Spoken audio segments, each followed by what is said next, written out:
सबको जय भीम, साधुवाद और मंगल कामना। आज सभी को धम्मचक्र प्रवर्तन दिन की सबको शुभकामनाएं। बेसिकली मैं मराठी में बोलना चाहूँगा because of I have prepared in Marathi because of this video will be upload on Marathi channel by the end that's why I will speak on in Marathi. बाबासाहेबांनी अस्पृश्याच्या जीवनामध्ये त्यांचे हक्क अधिकार आणि न्यायासाठी आपले संपूर्ण जीवन अर्पण केले आणि त्यांच्या अथक परिश्रमाने सामाजिक बदलाची प्रक्रिया भारतात सुरू झाली। बाबासाहेबांनी संविधान निर्माण करत असताना अस्पृश्यांच्या न्याय अधिकार आणि अधिकारासाठी विशेष तरतुदी भागात या समाजात ज्या प्रकारे हजारो वर्षाची गुलामी होती, ज्यांना कोणतेही अधिकार नव्हते, या अधिकारांपासून वंचित असलेल्या या समाजाला न्यायिक बांधणी केली आणि त्यांना न्याय अधिकार आणि हक्क प्रदान केले। या माध्यमामधून त्यांना एक अस्पृश्यापासून तर पृष्ठा म्हणजे अनटचेबल टू टचेबल या प्रक्रियेमध्ये आणले आणि लोकांनी या माध्यमामधून आपले जीवन विकसित करण्याचा प्रयत्न केला। संविधानामध्ये एवढंच नाही केलं तर त्यांनी त्यांच्या विकासासाठी आरक्षणाच्या तरतुदी केल्या। आरक्षणाची तरतुदी फक्त नोकरी किंवा शिक्षणापुरती मर्यादित नाही तर त्यांच्या सामाजिक, आर्थिक, शैक्षणिक, सांस्कृतिक विकासाची नीव होती आणि त्यामधूनच त्यांच्यामधील जो भेदभाव आहे उच्चवर्णीय आणि अस्पृश्य यामधील कमी होईल यासाठी त्यांनी आपल्या जीवनातून, आपल्या संपूर्ण जीवनातून त्यांनी करून दाखवले। पण जाती धर्मावर आधारित असलेली ही समाजव्यवस्था अस्पृश्य आणि दलितांना त्यांच्या सामाजिक, आर्थिक, राजकीय, शैक्षणिक व सांस्कृतिक जीवनात आजही स्वीकारत नाही। त्याची कारणे आहेत याची जाती व्यवस्था आणि अस्पृश्यता। कारण बाबासाहेब म्हणतात की भारताचा इतिहास काही नसून वैदिक लोक आणि बुद्धांच्या संघर्ष आहे आणि जे पूर्वस्मृतीचे जे बुद्ध लोक होतं तेच ते अस्पृश्य आहेत आणि अस्पृश्य असल्यामुळे त्यांना त्यांच्या न्याय हक्कापासून, अधिकारापासून जे वंचित ठेवलेलं होतं हजारो वर्षापासून, त्यांना त्यांच्या न्याय हक्काची जाणीव करून दिली आणि ते मिळवण्यासाठी संविधानाच्या चौकटीमधून बांधणी केली आणि ते विकसित होत झालं।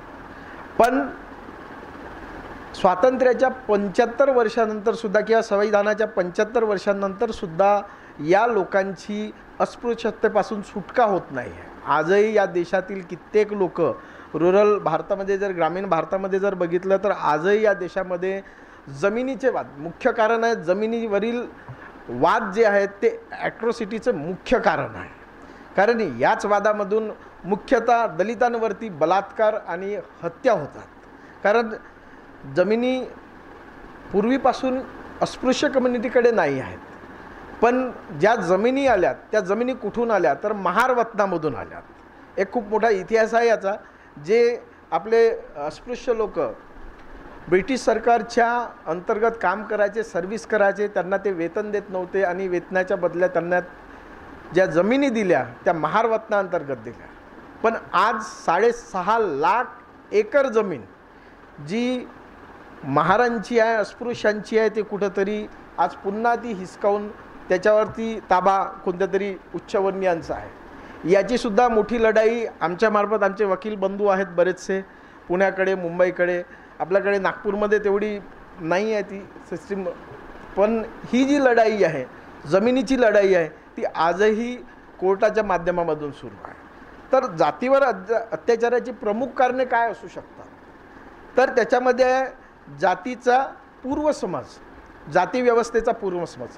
जी जाती व्यवस्था आहे किंवा वर्णव्यवस्था, ही व्यवस्था कशी निर्माण झाली आणि ती व्यवस्था निर्माण होऊन जी खालच्या जातींना म्हणजे जे वर्णामध्येच नव्हते त्या लोकांना कसे अस्पृश्य म्हणून घोषित केले, हा जो पूर्वसमज ज्या वरच्या जातींच्या किंवा वर्णव्यवस्थेतील जातींना आहे त्यामार्फत या लोकांमध्ये अस्पृश्यता ह्याच त्यांच्या माध्यमाचा म्हणजे त्यांना अस्पृश्य समजलं जातं। दुसरं आहे की अस्पृश्यता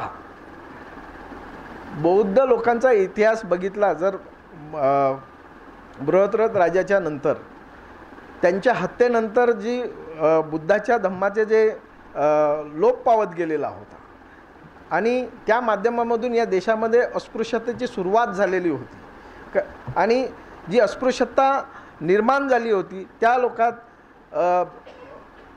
भंतेजी होते, बुद्ध धर्माचे पुरस्कर्ते होते, अशा लोकांना अस्पृश्यतेखाली आणून त्यांच्यावर अन्याय अत्याचार त्यांच्यापासून असलेले जे सर्वच आहेत, शिक्षण असेल किंवा त्यांची संपत्ती असेल, याच्यापासून त्यांना दूर करण्यात आलं. तिसरं आहे जमिनीचे वाद आणि विभागणी.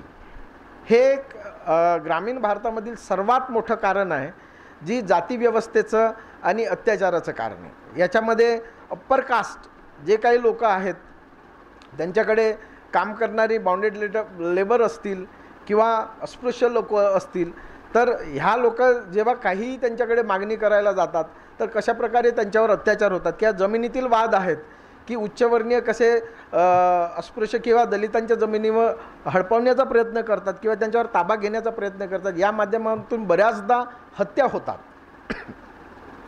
चौथं कारण आहे आर्थिक परिस्थिती. ॲट्रॉसिटीमध्ये ज्या लोकांची आर्थिक परिस्थिती आजपर्यंत सुधारलेली नाही आहे, जी लोक आर्थिक बाबीमध्ये आपला कल नाही आहे, अशा लोकांवर फार मोठ्या प्रमाणामध्ये ॲट्रॉसिटीचे गुन्हे होतात.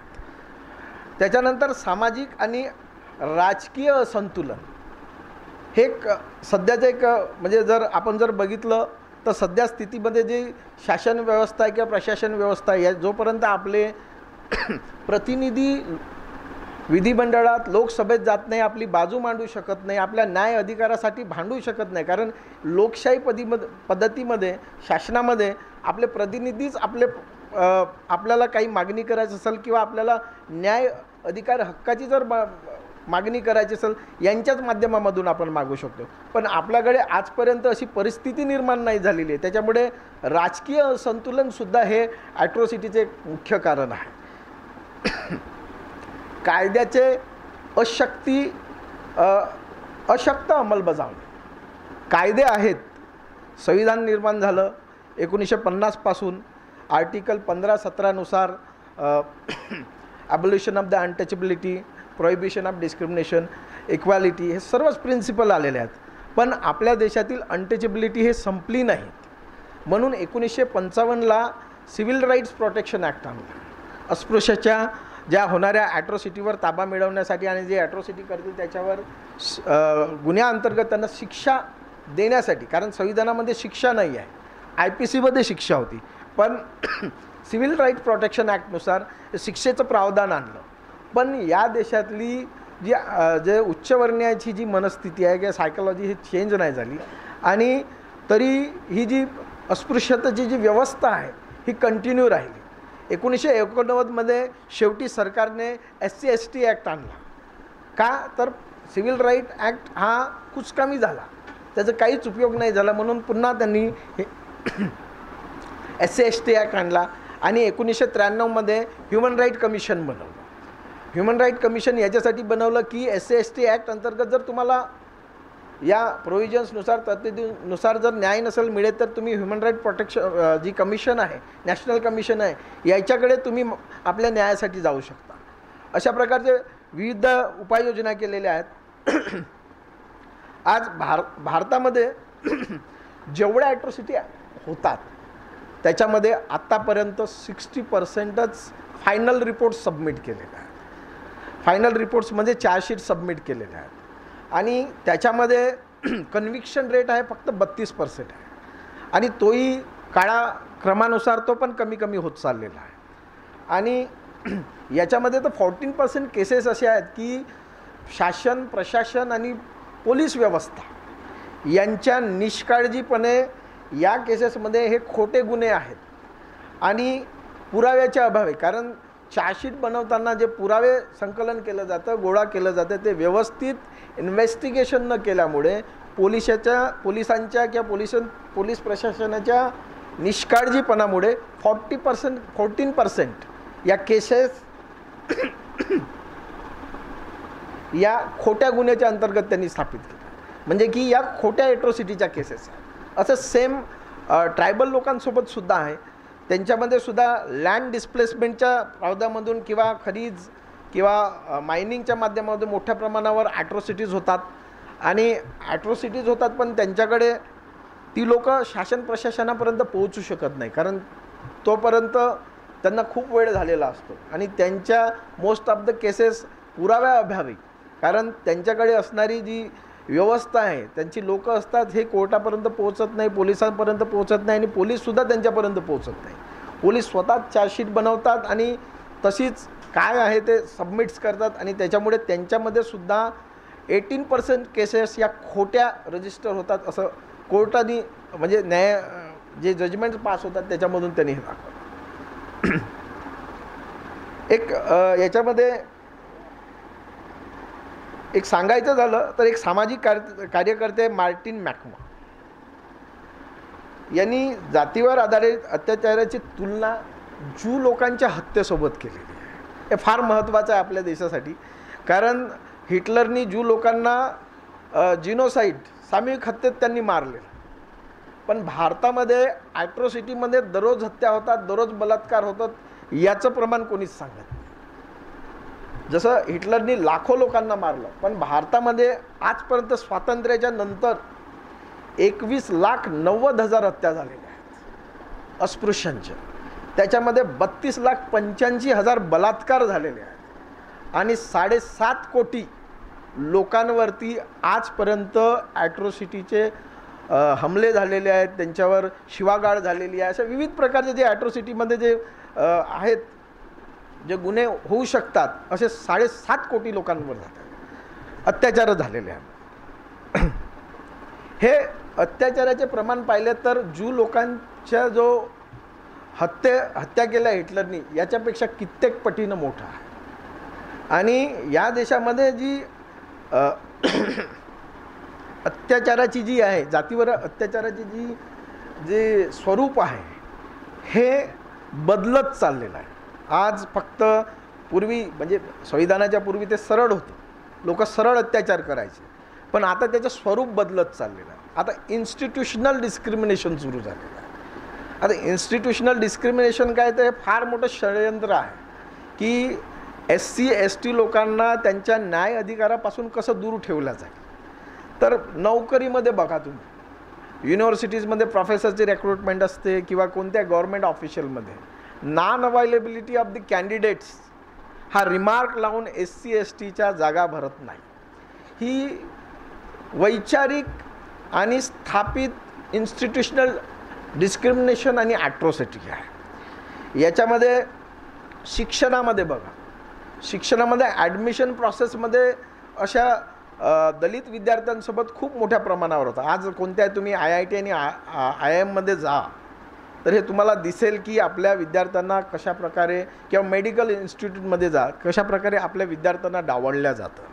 हे आपल्याला म्हणजे सांगताना खूपच वाईट वाटतं.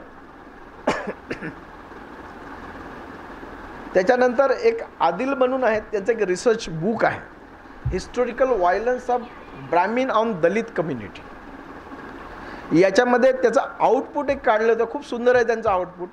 अस्पृश्यावर अत्याचार हा जातीवादातून इंटेन्शनली केला जातो, कारण यामुळे दलित समाज त्यांच्या आत्मसन्मान आणि क्षमतेला पुढे जाणार नाही व त्यामुळे ते आपले हक्क, अधिकार व न्याय याची मागणी करणार नाही. म्हणून उच्च जातीचे लोक अस्पृश्य जातीच्या लोकांवर अत्याचार करतात. दुसरं त्याचं आउटपुट आलेलं आहे, अत्याचारामुळे दलित हे जाती व्यवस्थेमध्ये खालच्या वर्गालाच राहतील आणि त्यामुळे त्यांच्या शारीरिक व मानसिक गुलामाचे जीवन जगत राहतील. त्यांना न्याय, अधिकार आणि हक्काची जाणीवच होणार नाही. म्हणून अत्याचार करा. आणि तेच सध्याच्या काळामध्ये आपल्या देशामध्ये मोठ्या प्रमाणावर होताना दिसतंय. जर ॲट्रॉसिटी बघायला गेली तर त्याच्यामध्ये हे स्ट्रक्चरल आणि सिस्टमॅटिक व्हायलन्स आहे. ते जातीवर आधारित शिव्या देणे, सेक्शुअल असॉल्ट करणे, एक्सक्लुजन आणि बायकॉट. आपल्या देशामध्ये हे पूर्वीपासूनच उच्चवर्णीय हे अस्पृश्य किंवा दलितांवरती हे करत आहे. एक आपण रिक्रुटमेंट प्रोसेसमधील एक उदाहरण बघूया. सुखदेव थोरात यांचं ब्लॅक बाय कास्ट एक बुक आहे, तुम्ही वाचा. प्रायव्हेट सेक्टरमध्ये दलित अस्पृश्य जे लोक नोकरीसाठी अर्ज करतात त्यांच्यावर कशा प्रकारचं डिस्क्रिमिनेशन. सुखदेव थोरात यांनी एक रिसर्च म्हणून हा एक बुक लिहिलेला आहे. त्यांनी त्या बुक्समध्ये असं लिहितात की जेव्हा आम्ही मेश्राम, खोब्रागडे, कांबळे, रामटेके या नावाने ॲप्लिकेशन करतो तेव्हा रिजेक्ट होतात, जरी ते मेरिटोरियस स्टुडंट असले तरी पण. आणि तेच शर्मा, कुलकर्णी, देशपांडे या नावाने गेले, त्यांच्यात मेरिट जरी नसला तरी त्यांचं सिलेक्शन होतं. म्हणजे हे सुद्धा सिस्टमॅटिक आणि स्ट्रक्चरल व्हायलन्स आहे पाहायला गेलं तर, कारण त्यांच्या अधिकारापासून त्यांना आपण वंचित करतो. एक नवीन पुन्हा आपल्याकडे ॲट्रॉसिटीचे प्रमाण सर्वात जास्त दिसतंय ते म्हणजे कन्व्हर्जन इन रिलिजियन. सध्याच्या काळात एंटी कन्व्हर्जन लॉज प्रत्येक स्टेट आणत आहे. त्याचं कारण आहे की दलित आणि आदिवासी यांचं होणारं धर्मांतर आणि या धर्मांतरामध्ये हिंदूमधून बाकीच्या रिलिजनमध्ये जाऊ नये ही व्यवस्था निर्माण आहे. शासन प्रस्थापित व्यवस्था, कायद्याच्या मार्फत ही व्यवस्था निर्माण केलेली जात आहे. यामध्ये अँटी रिलिजियन्स लॉ निर्माण केल्या जातात. इवन हे समोर जाऊन बुद्धिजनच्या कन्व्हर्जनला कदाचित हे विरोध करतील, कारण हे लॉ तशा प्रकारचेच बनवलेले जात आहेत. आणि पुन्हा ॲट्रॉसिटीचे प्रमाण आहे इंटरकास्ट मॅरेज, ज्यामध्ये अप्पर कास्ट गर्ल असली आणि लोअर कास्ट जर मुलगा असला तर त्याच्यामुळे मोस्ट टाईम हत्याच होतात. हे स्पेशली इन साऊथ हे मोठ्या प्रमाणावर आहे हत्याचं प्रमाण त्या बाबतीमध्ये. याच्यामध्ये मी काही घटना सांगतो ज्या 2025मध्ये घडलेल्या आहेत ॲट्रॉसिटीच्या. याच्यामध्ये 1 जून 2025मध्ये एक UPमध्ये लग्न हॉलमध्ये केलं म्हणून, म्हणजे त्यांनी हॉल रजिस्टर केलं आणि लग्न हॉलमध्ये ठेवलं म्हणून उच्चवर्णीयाने त्याच्या लग्नामध्ये जाऊन त्यांना मारलं. आणि त्या लग्नामध्ये नवरदेवाला, त्यांच्या आईवडिलांना, त्यांच्या नातेवाईकांना इतकं मारलं की ते लग्नच झालं. एक दुसरी घटना आहे 25 जूनमध्ये, जून 25मधीलच आहे की गुजरातमध्ये नवरदेव घोड्याने गेलेला म्हणून त्याला का घोड्यावर वरात काढली आणि ती उच्चवर्णीयांच्या घरासमोरून गेली म्हणून त्याला घोड्यावरून उतरवून मारलं. तसेच एक आहे मुजफ्फरनगर बिहारमध्ये एक मायनर 13 इयर्स मायनर गर्ल, तिच्यावर बलात्कार केला होता उच्चवर्णीयांनी आणि तिथे तिचा उपचार होऊ शकत नव्हता म्हणून ती पाटण्याला उपचारासाठी गेली. तर ती दलित आहे म्हणून त्या मुलीला हॉस्पिटलमध्ये ॲडमिट करून नाही घेतलं आणि ती 1 दिवस कंप्लिटली दवाखान्याच्या बाहेर राहिली. म्हणजे इतक्या मोठ्या घटना होतात. तसंच एक आपल्या MP मध्ये आहे, एक ट्रायबल वुमनवर बलात्कार केलेला आहे खांडवा सिटी MP मध्ये, आताच 25मधलीच आहे. आणि तिला मारून तिच्या गुप्तांगांमधून तिच्या आतड्या ओढून तिला मारतात. म्हणजे इतक्या मोठ्याच्या ग्रेव ॲट्रॉसिटीज होतात, आपण सांगू शकत नाही. तामिळनाडूमध्ये एक IT मध्ये काम करणारा मुलगा 25 वर्षाचा, त्याचं प्रेम एका उच्चवर्णीय मुलीसोबत होतं म्हणून त्याच्या घरच्यांनी त्याच्या रूममध्ये जाऊन त्याची हत्या केली. आणि एक सर्वात महत्त्वाची गोष्ट, MP मध्ये छतापूर जिल्ह्यामध्ये एक दलित मुलगा राशनसाठी गेला आणि राशन विचारलं म्हणून राशनवाल्यांनी त्याला म्हणजे गोळी झाडून ठार केलं. म्हणजे इतक्या मोठ्या ज्या ॲट्रॉसिटीज आहेत या देशामध्ये दिवसेंदिवस वाढत आहेत, कमी नाही होत आहेत. पुन्हा एक आहे की कर्नाटकमध्ये एक दलित स्वयंपाकी शाळेमध्ये नेमणूक केली म्हणून शाळेमधील सर्व विद्यार्थ्यांना काढून टाकला. म्हणजे त्यांनी ॲडमिशन विड्रॉ केल्यात की आम्हाला त्या दलित महिलेच्या हातचं जेवण नको. अशा बऱ्याच घटना या 25मध्ये झालेल्या आहेत. तसेच एक आंध्र प्रदेशमध्ये वेटरनरी युनिव्हर्सिटीमध्ये प्रोफेसर राम म्हणून आहेत, त्यांना ते सुट्टीवर गेलेले होते म्हणून त्यांचे जे डीन होते त्यांनी जेव्हा ते रुजू झाले तेव्हा त्यांना खाली बसवत होते. म्हणजे इतक्या मोठ्या प्रमाणावर त्यांची खुर्ची काढून घेऊन त्यांना खाली बसवत होते. अशा प्रकारच्या विविध ज्या घटना आहेत या देशामध्ये होत आहेत, हे संपूर्ण पाहिल्यावर असं वाटतं की या देशात जी ॲट्रॉसिटी जी व्यवस्था आहे किंवा जे शासन प्रशासन आहे किंवा स्थापित कायदे आहेत हे किती कुचकामी आहेत आणि हे दलितांच्या न्याय अधिकारासाठी काही त्याची बजावणी होऊन ते का उपयोगात येतात की नाही हे काही सांगता येत नाही. तर या सर्व याच्यामधून महिला स्पेशली जर ॲट्रॉसिटीज पूर्वी असं बनायचं की जर महिलांवरती अत्याचार केला तर तो समाज आपल्या न्याय अधिकारासाठी समोर येत नाही. म्हणून उच्चवर्णीय महिलांकडे सेक्शुअल असॉल्ट म्हणजे उच्चवर्णीय करतात बेसिकली आणि त्यामुळे जो रुरल म्हणजे ग्रामीण भारतातील जी जनता आहे किंवा अस्पृश्य आहे ते आपल्या न्यायासाठी पोलिसांपर्यंत पण जाऊ शकत नाही. कारण ते अशा धमक्या देतात की जर तुम्ही असं जर केलं तर आम्ही तुमच्या दुसऱ्या महिलांसोबत सुद्धा असंच करू.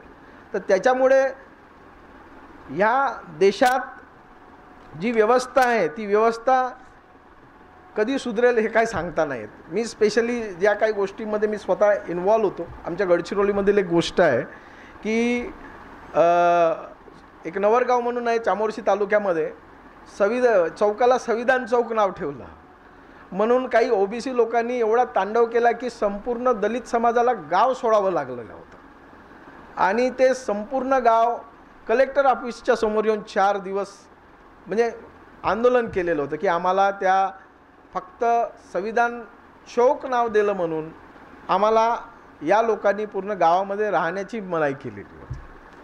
दुसरं एक आहे आमच्या गडचिरोलीमधीलच एक दलित सरपंच होती. गडचिरोलीच्या 4 किलोमीटरवरतीच गाव आहे. तिनं 15 ऑगस्टच्या दिवशी ध्वजारोहण केलं म्हणून त्या महिलेला ओबीसी लोकांनी घरी जाऊन मारलं की म्हणजे तुझी ऐपत नसताना सुद्धा तू सरपंच झालीस आणि ध्वजारोहण करतस हे काही तुला करायला नाही पाहिजे, तू महिला आहेस म्हणून ते महिलेला घरी जाऊन मारलं त्या लोकांनी. तसेच एक अकोल्यामध्ये आता या 14 एप्रिलला अकोल्यामध्ये आपल्या निळा पताका लावला म्हणून अकोट तालुक्यामध्ये निळा पताका लावला म्हणून जे काही मराठे किंवा ओबीसी लोक आहेत त्यांनी दलित वस्तीच्या लोकांना मारलं की तुम्ही पताकासुद्धा लावू शकत नाही. या सर्व याच्यावरून असं दिसतं की या समाजामध्ये जर जेवढे पुढारलेत म्हणजे किंवा काहीही ॲक्टिव्हिटीज करायच्या झाल्या तरी या तुम्हाला विविध माध्यमामधून उच्चवर्णीयाकडून या अत्याचाराला आपण बळी पडतोच. याच्यामधून विविध उपाय पण असू शकतात पण शासन प्रशासनाशिवाय किंवा न्यायालयाशिवाय याच्यामध्ये काही उपाय होऊ शकतात असं काही दिसत नाही. पण न्यायालयाची पण भूमिका तेवढीच दुपटीची आहे. तुम्हाला न्यायालयात जाल तर न्याय मिळेल याचीच काही गॅरंटी नाही कारण बऱ्याच गोष्टी जजेसवर डिपेंडंट नसतात तर त्या इन्क्वायरी आणि फायनल रिपोर्ट्सवर पण डिपेंड असतात. तर त्यामुळे आपल्याला या ॲट्रॉसिटीजमध्ये न्याय मिळेल ही कदाचित मला सांगता येणार नाही. बस मी एवढं बोलतो आणि संपवतो. जय भीम.